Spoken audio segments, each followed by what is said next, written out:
हाँ सुनो, microbes in human welfare upon start किए थे। माइक्रोब के बारे में समझे थे कि माइक्रोब्स होते कौन है, कितनी प्रजातियां हैं इसमें, वो पढ़ा था। अपन ये पढ़ेंगे कि माइक्रोब का यूज कहाँ कहाँ होता है। ठीक है, तो अपन को ये याद रखना है कि एप्लीकेशन ऑफ माइक्रोब्स, कि माइक्रोब्स का इस्तेमाल कहाँ कहाँ हो रहा है।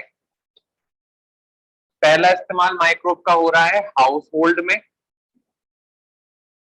हाउस होल्ड प्रोडक्ट्स में। हाउस होल्ड प्रोडक्ट में खासतौर से हम फूड प्रोडक्ट के बारे में पढ़ेंगे। ठीक है, फूड प्रोडक्ट में हमको पढ़ना है कर्ड के बारे में, चीज के बारे में, और ब्रूअर बेवरेजेस के बारे में, बेकरीज के बारे में। बेकरी, ये ब्रूअर अपन इंडस्ट्रीज में पढ़ेंगे। ठीक है, और कुछ तो नहीं छूटा। कर्ड, चीज, बेकरी। ठीक है, इडली डोसा, इनके बारे में बात करें, खाने पीने का सामान। दूसरा अपन लोग बात करेंगे इंडस्ट्रीज में।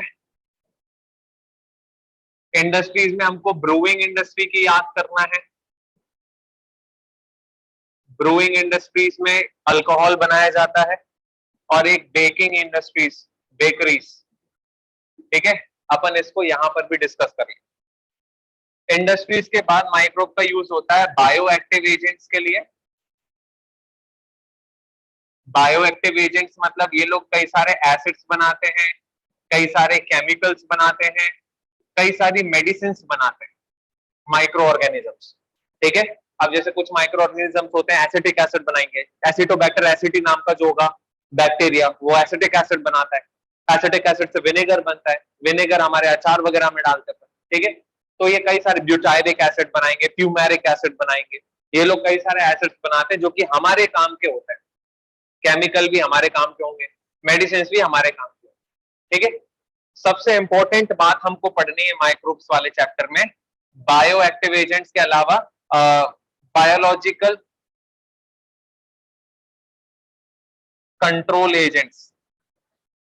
कुछ माइक्रो ऑर्गेनिजम्स ऐसे होते हैं जिनको bio control agent, bio pesticides के फॉर्म में यूज करते हैं, ये इंपॉर्टेंट है। और इससे भी ज्यादा इंपॉर्टेंट है सीवेज ट्रीटमेंट प्लांट। सबसे इंपॉर्टेंट पोर्शन है ये, 12th स्टैंडर्ड में बोर्ड में सबसे ज्यादा पूछा जाता है ये। बोर्ड के अलावा ये नीट में भी पूछते हैं, एक आध क्वेश्चन यहां से फंसता है पक्के में। ठीक है, तो सीवेज ट्रीटमेंट प्लांट इसका बहुत इंपॉर्टेंट टॉपिक है। ठीक है, तो हमको ये 5 चीजें पढ़नी है इस चैप्टर में। अगर आउटलाइन बनाना चाहते हो तो बना लो, नहीं बनाना मिटा दो। बनिए, मिटाओ, लिख रही हो। ठीक है, तो हम स्टार्ट करते हैं ये फूड प्रोडक्ट से, कि खाने पीने का सामान हम क्या बनाते हैं।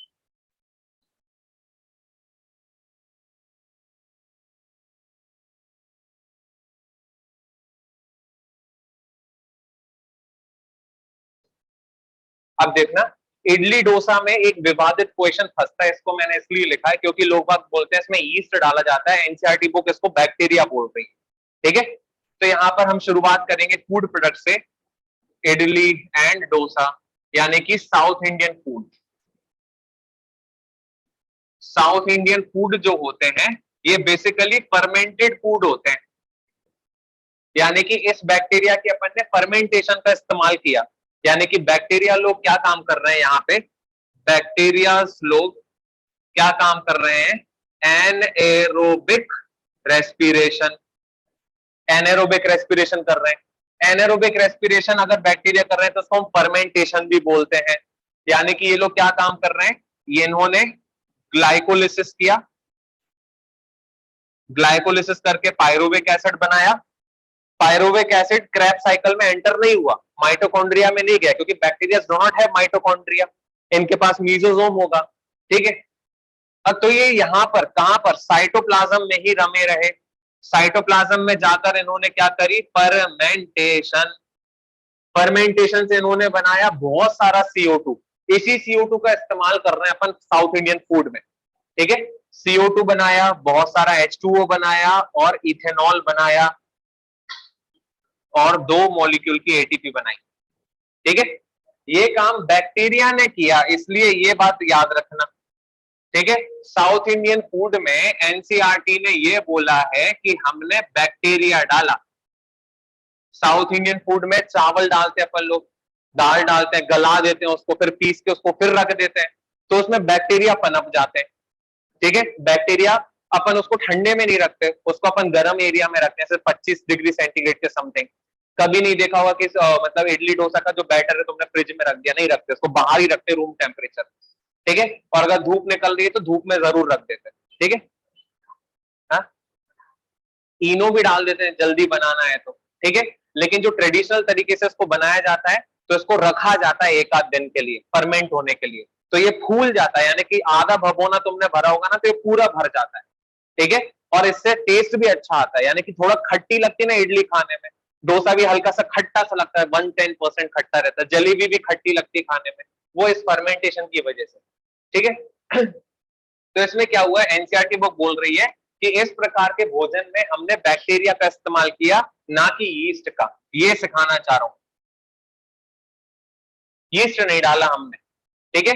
यानी कि हमने साउथ इंडियन फूड में, अब देखो कुछ लोग है ना घरों में इसको बनाते हैं अगर इडली डोसा ट्रेडिशनल तरीके से, तो वो उसमें यीस्ट नहीं डालते, सिर्फ गलाते हैं, पीसते हैं, रख देते हैं, रखने के बाद वो अपने आप फर्मेंट हो जाता है। अगर तुम चावल को गलाओगे ना तो अगले दिन उसका पानी में से भी स्मेल आने लगेगी। ठीक है। अजीब सी स्मेल देता है वो पानी, यानी कि उसमें बैक्टीरिया अट्रैक्टेड हो गए, यानी कि चावल में बहुत सारा कार्ब्स होता है, स्टार्च होता है, उसकी तरफ बैक्टीरिया आकर्षित हो जाते हैं। ठीक है। और फिर वहां पर जाकर ये लोग करेंगे एनारोबिक रेस्पिरेशन, जिसको अपन फर्मेंटेशन बोलते हैं। फर्मेंटेशन वो प्रक्रिया होती है जिसमें अपन लोग कार्बोहाइड्रेट को सिंपल शुगर में कन्वर्ट कर देते हैं। ठीक है। फर्मेंटेशन का मतलब होता है carbs when converted into simple sugar, carbohydrate को सिंपल शुगर में कन्वर्ट करना, इस प्रक्रिया का नाम होता है फर्मेंटेशन। इस फर्मेंटेशन का इस्तेमाल हमने किया साउथ इंडियन फूड बनाने में, क्योंकि इसमें बहुत सारी क्या बन रही है, CO2, और इस CO2 की वजह से इडली डोसा फ्लफी बनेगा, डोसे में छेद छेद होता है, पतला बनता है, क्रिस्पी बनता है, CO2 की वजह से। इडली को अपन लोग तोड़ के देखो तो उसमें भी छेद छेद होते हैं, ये CO2 की वजह से। अब CO2, अब जैसे आजकल के लोग ट्रिकी होते हैं तो उसमें इनो डाल देते हैं या सोडा डाल देते हैं, क्यों, क्योंकि सोडा में क्या होता है, NaSCO3, सोडियम हाइड्रोजन कार्बोनेट, और इसको अगर तुम हीट करोगे तो इसमें क्या होगा, Na2CO3 अलग, CO2 अलग, H2O अलग, ये सारी चीजें अलग हो जाती है। ठीक है। तो यानी कि सोडा का जो टेस्ट आता है ना अजीब सा, वो इसका टेस्ट है। फूला हुआ जो है वो CO2 की वजह से, नमी रहती है मतलब पानी की वजह से, ये इसका कमाल है, बेकिंग सोडा का कमाल, NaSCO3 का। ठीक है। तो ये बेकरीज में भी डालते हैं अपन लोग, खाने पीने के सामान में भी डालते हैं, यानी कि ये शॉर्ट ट्रिक है, लेकिन ट्रेडिशनल तरीके से साउथ इंडियन में ऐसा ऐसा किया जाता है। ठीक है। तो यहाँ पर हमें सिर्फ ये याद रखना है कि इन्होंने किसका इस्तेमाल किया, बैक्टीरिया का, क्योंकि एनसीईआरटी बुक ने बोला है। ठीक है। आप इसको यीस्ट डाल के भी बना सकते हो, लेकिन एनसीईआरटी ने जो बोला है वो पत्थर की लकीर है। क्या बोला है एनसीईआरटी ने, इसमें डाला है बैक्टीरिया, ना कि यीस्ट। ठीक है। यीस्ट अपन पढ़ेंगे ब्रूइंग इंडस्ट्रीज में और बेकरीज में पढ़ेंगे। ठीक है। दूसरा अपना आता है कर्ड। कर्ड को समझ लो। कर्ड काय से बनता है, मिल्क से। ठीक है। कर्ड मिल्क से बनता है, मैंने कर्ड मिल्क लिखी। ठीक है। Curd is form from milk. ठीक है। अब ये मिल्क फटा हुआ है, कोएगुलेटेड है, इसको हम कोएगुलेटेड मिल्क भी बोलेंगे, क्योंकि जो मिल्क है, मिल्क एक इमल्शन होता है, इमल्शन में भरा हुआ है फैट और वाटर। ठीक है। जानवरों का फैट, यानी कि गाय में से निकल रहा है मिल्क। ठीक है। तो शरीर का जो फैट होगा वो होगा, और पानी होगा। ये इतनी अच्छी भली भांति तरीके से मिक्स हो रखा है कि हम इसको आइडेंटिफाई नहीं कर पा रहे। तो हम मिल्क का जब पाश्चराइजेशन करेंगे तो मलाई अलग होती है। ठीक है। मलाई से आप घी बना सकते हो, तो घी में क्या निकल रहा है, फैट, फैट है वो। ठीक है। तो यानी कि मिल्क एक इमल्शन है, मिल्क एक कोलोइडल सोल्यूशन होता है जो कि एक इमल्शन के फॉर्म में है। ठीक है। It is an colloidal solution. ठीक है। इमल्शन है, और इसको आप अलग भी कर सकते हो, इसके component can be separated, milk के कंपोनेंट चर्निंग करने से सेपरेट हो जाते हैं। तो फैट और वाटर का मिक्सचर है ये। ठीक है। तो मिल्क में कौन से बैक्टीरिया होते हैं, लैक्टिक एसिड बैक्टीरिया होते हैं। Lactic acid bacteria is nothing but the group of lactobacillus bacteria. Lactobacillus bacteria का झुंड है। ठीक है।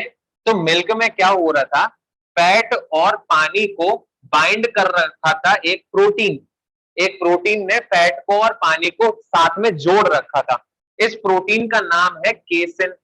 क्या नाम है? केसिन। तो ये जो बैक्टीरिया होगा ना, लैक्टिक एसिड बैक्टीरिया, इसको ना फैट से मतलब है ना वाटर से, इसको ये प्रोटीन खाना है। ठीक है।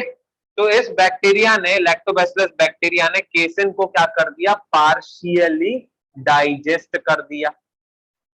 ठीक है, पार्शियली डाइजेस्ट कर दिया। पार्शियली डाइजेस्ट करने के बाद जो मिल्क है, मिल्क होगा, ये कोएगुलेट हो जाएगा, मिल्क फट जाएगा, कोएगुलेट हो जाएगा। इसकी वजह से फैट अलग हो जाएगा, पानी अलग हो जाएगा।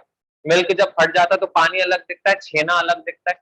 ठीक है, फैट अलग हो जाएगा, पानी अलग हो जाएगा, क्योंकि उसमें से केसिन इन लोगों ने खा लिया, इस वजह से ऐसा हुआ। तो ऐसा करके ये दही बनता है। अब दही खट्टा क्यों होगा? क्योंकि ये बैक्टीरिया उसमें रिप्रोडक्शन कर रहे हैं। ठीक है, ये बैक्टीरिया उसमें बार बार फिजन कर रहे हैं। फिजन करने से इसकी तासीर खट्टी हो जाती है। ताजा दही जो होता है वो खट्टा नहीं लगता, एक दिन पुराना दही होगा वो खट्टा हो जाएगा। ठीक है, और उसका जब तुम मठा बनाओगे तो वो और खट्टा हो जाएगा, क्योंकि उसमें बैक्टीरिया बहुत ज्यादा है। समझ में आया? दही बनाने के लिए हमें इनोक्यूलम की जरूरत पड़ती है। इनोक्यूलम का मतलब होता है स्टार्टर ऑफ रिएक्शन। किसी भी रिएक्शन को स्टार्ट करने के लिए छोटे से बैक्टीरिया हमको पहले से लाने पड़े, तो उसको हम इनोक्यूलम बोलते हैं। यहां पर इनोक्यूलम मतलब होता है group of lactic acid bacteria. ठीक है, यानी कि जामन लगाना दही का। तो दही हमें अगर जमाना है तो हम उसको क्या करते हैं? मार्केट से दही लेकर आते हैं थोड़ा सा, फिर अपने मिल्क में डाल देते हैं, फिर इससे को रखे रहेंगे कुछ दिनों तक क्या, कुछ घंटों तक जम जाएगा अपने। समझ में आया? ठीक है, तो इस तरीके से इनोक्यूलम क्या होता है? स्टार्टर। जब सीवेज ट्रीटमेंट प्लांट पड़ेंगे ना, तो वहां पर भी इनोक्यूलम का इस्तेमाल होगा, लेकिन वहां पर दही नहीं डाल, गटर में कोई दही थोड़ा ना डाले। ठीक है, वहां पे अपन लोग बैक्टीरिया का ला रहे हैं इनोक्यूलम। ठीक है, यानी कि वहां पे बैक्टीरिया है ऑलरेडी, उन बैक्टीरिया को बचा के रखा जाएगा ताकि वो अगले वाले प्रोसेस को ट्रीट करने के काम में, वो अपन अलग वाला समझेंगे। इनोक्यूलम का सीधा मतलब ये होता है किसी रिएक्शन को चालू करने के लिए रिएक्शन को धक्का देना पड़ता है, तो वो धक्का देने वाले जीव जंतुओं को अपन इनोक्यूलम बोल देते हैं। ये बायोलॉजी में ही यूज होता है, ये वाला शब्द केमिस्ट्री में यूज नहीं होगा। ठीक है, कुछ लिखना हो तो लिख लो। हाँ, थोड़ा जोर से बोला करो। हाँ हाँ, दोनों को कंपेयर कैसे करना?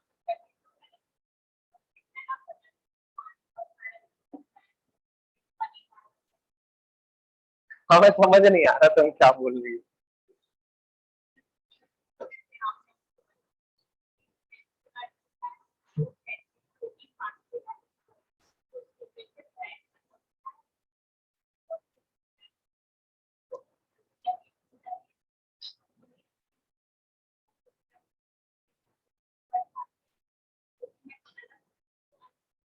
पानी अलग हो जाता है और फैट अलग हो जाता है।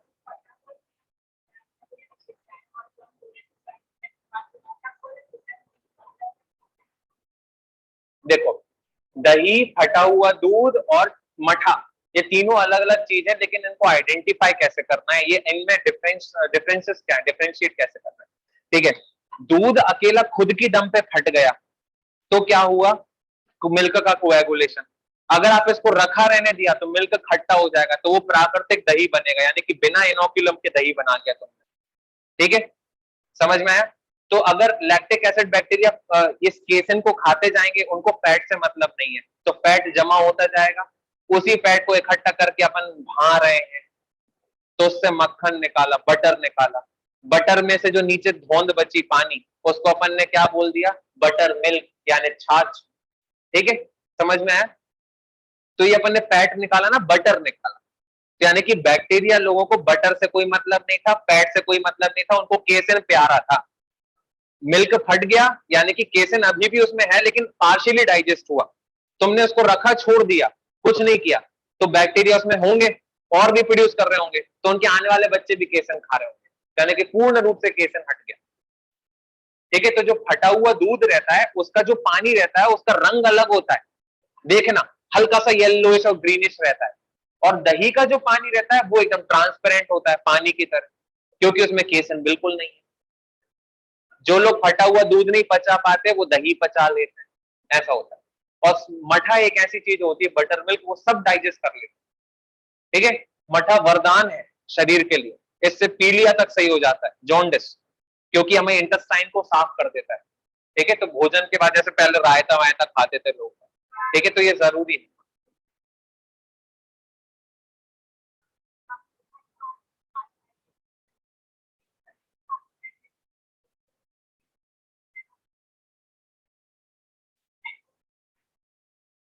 अंत में इसमें इथेनॉल बन रहा है, लेकिन फर्मेंटेशन का सीधा मतलब ये है कि जो कॉम्प्लेक्स शुगर है, यानी कि कार्ब वगैरह, स्टार्च वगैरह जो भी है, उसको सिंपलीफाई करना, सिंपल शुगर में करना। तो ये फर्मेंटेशन की डेफिनेशन होती है। ठीक है, अंत में इथेनॉल बन रहा है, तो इथेनॉल की वजह से यहाँ पे हमको हल्का सा टेस्ट डिफरेंशिएशन देखने को मिलता है। लेकिन इस प्रोसेस में इथेनॉल ज्यादा नहीं बनेगा, क्योंकि इसमें बैक्टीरिया, यीस्ट नहीं। फाइनल प्रोडक्ट इज CO2, इस केस में CO2। इडली डोसा जब अपन खाते हैं तो अपन को उसमें हल्का सा खट्टापन महसूस होता है। ठीक है, तो हमने इडली डोसा में बैक्टीरिया डाले, बैक्टीरिया का इस्तेमाल किया, यीस्ट का नहीं किया। अगर हम यीस्ट डालते ना तो उसमें इथेनॉल ज्यादा बनती। ठीक है, इथेनॉल उसमें थोड़ी ज्यादा बनती, या फिर अपन लोग उसमें पहचान ही नहीं पाते कि इथेनॉल कहाँ है। लेकिन जो अजीब सा जो टेस्ट आता है ना इडली डोसा में, वो उसी में ही आ सकता है और किसी में नहीं आ सकता, वो टेस्ट इथेनॉल का ही है।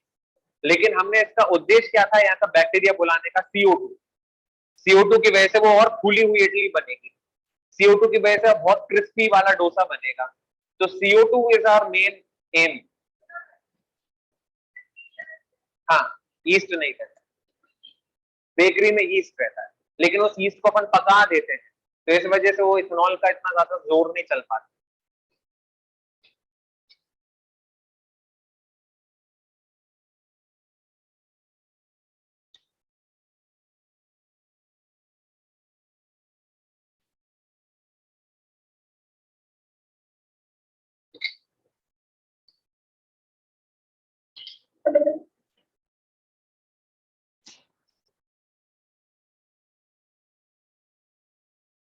जी, तुम लोग का कोई का बॉक्स है?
हाउस होल्ड प्रोडक्ट में इडली डोसा पढ़ लिया, कर्ड पढ़ लिया, अब अपन सीखेंगे चीज बनाना। चीज कैसे बनता है?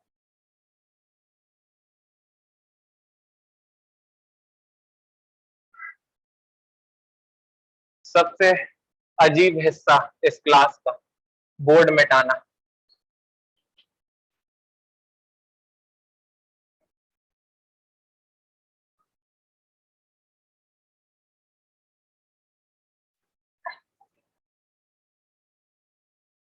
आओ कभी मिटाने, ना तुम्हारे बाइसेप बन जाए।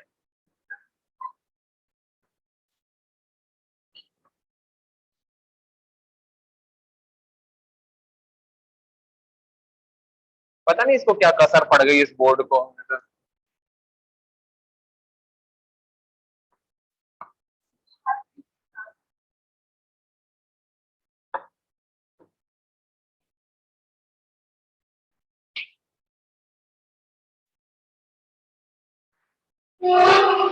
एनसीईआरटी बुक में एक बार कंफर्म करो कि स्विस चीज और रॉकफोर्ट चीज में कौन सा पेनिसिलियम वाला है। रॉकफोर्ट है शायद, है ना?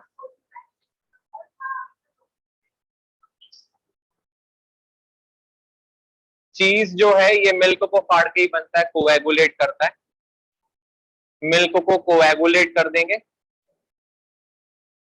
तो इसका लम्प्स हमको फैट मिल जाएगा अलग से। फैट को कंप्रेस करेंगे, दबाएंगे, निचोड़ेंगे, पानी अलग कर देंगे, वाटर रिमूव कर देंगे इसका। कंप्रेस करने के बाद हम इसको मैच्योर करेंगे। जितना ज्यादा चीज मैच्योर होता है उतना उसका टेस्ट बढ़ता है। मैच्योरेशन के टाइम पे हम इसको एक स्टेबल टेम्परेचर में रखते हैं, लगभग 30-32 सेंटीग्रेड के समथिंग। ठीक है, इससे ज्यादा नहीं, इससे कम नहीं, इतना टेम्परेचर मेंटेन किया जाता है। कई बुक्स में इसको 25 भी लिखा हुआ है। टेम्परेचर कुछ भी हो सकता है लेकिन इससे ज्यादा नहीं, ये इससे कम थोड़ा बहुत चलेगा।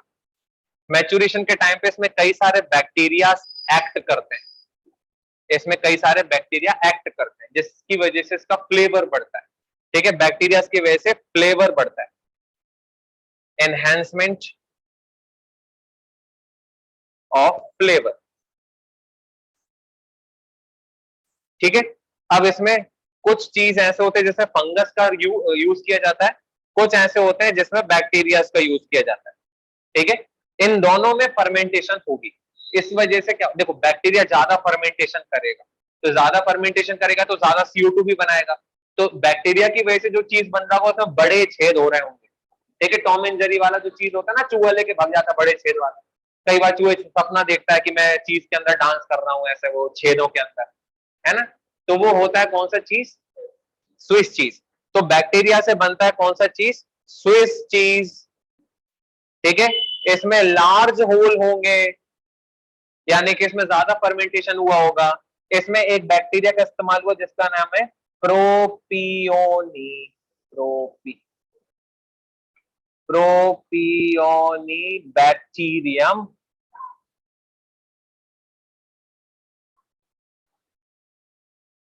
Propioni bacterium shermanii. ठीक है, तो ये बैक्टीरिया की वजह से फर्मेंटेशन अच्छा लपक के चल रहा होगा यहाँ पे। ठीक है, फर्मेंटेशन में ज्यादा CO2 बन रहा होगा क्योंकि फंगस इतना ज्यादा लपक के फर्मेंटेशन नहीं कर पाएगी जितना बैक्टीरिया करेंगे। तो इसमें ज्यादा लंबे वाले होल्स बनेंगे, बड़े वाले होल्स बनेंगे। तो लार्ज होल इसकी पहचान होती है। कुछ ऐसा चीज होता है, ऐसे बड़े बड़े लम्स होल्स होते हैं। मैंने नहीं देखा इसको, सही बताऊं। ठीक है, फंगस की वजह से बनता है रॉकफोर्ट चीज। रॉकफोर्ट ही है ना? स्पेलिंग देख लेना प्लीज। रॉकफोर्ट चीज। ठीक है, इसमें स्मॉल होल्स होते हैं और ये बनता है एक फंगस से जिसका नाम है पेनिसिलियम रॉकफोर्टी। ठीक है, पेनिसिलियम रॉकफोर्टाई।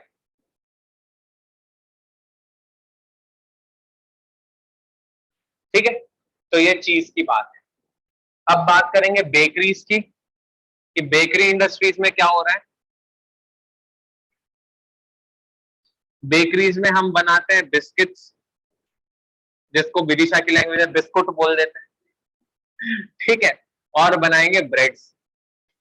इन लोगों में हम यीस्ट का प्रयोग करेंगे। हम बनाएंगे डो। डो में होगा बहुत सारा starch, carb, water, sugar, minerals यानी कि सॉल्ट, सॉल्ट भी डालते हैं, और वेजिटेबल ऑयल। ठीक है, इस डो में हम डाल देंगे यीस्ट और इसको मिक्स करने के बाद फर्मेंटेशन के लिए छोड़ देंगे। बोलते हैं ना, कोई भी बेकरी का सामान बनाते बोलते हैं कि आटा गूंदने के बाद उसको रेस्ट के लिए रख दें, उसके बाद आटे की लोइयां तोड़ें और उसको अवन में डाल दें, जब तक जल नहीं जाए तब तक ना निकाल, ऐसा बोल देते ना कई बार। ठीक है, तो इसको फर्मेंटेशन के लिए छोड़ दिया। फर्मेंटेशन के पश्चात हम क्या देखेंगे, डो राइस होगा, डो फूल जाएगा। ठीक है, क्यों? क्योंकि इसमें बहुत ज्यादा क्या एक्यूमुलेट हो रहा है, CO2। समझ में आया? फिर हम इसको पका देंगे। ठीक है, पिज्जा का जो बेस होता है ना वो भी ऐसे ही बनता है। इसको हम पकाते हैं, पकाते वक्त जो इथेनॉल का जो असर होगा वो कम हो जाएगा। हमें CO2 से मतलब है, इथेनॉल से नहीं।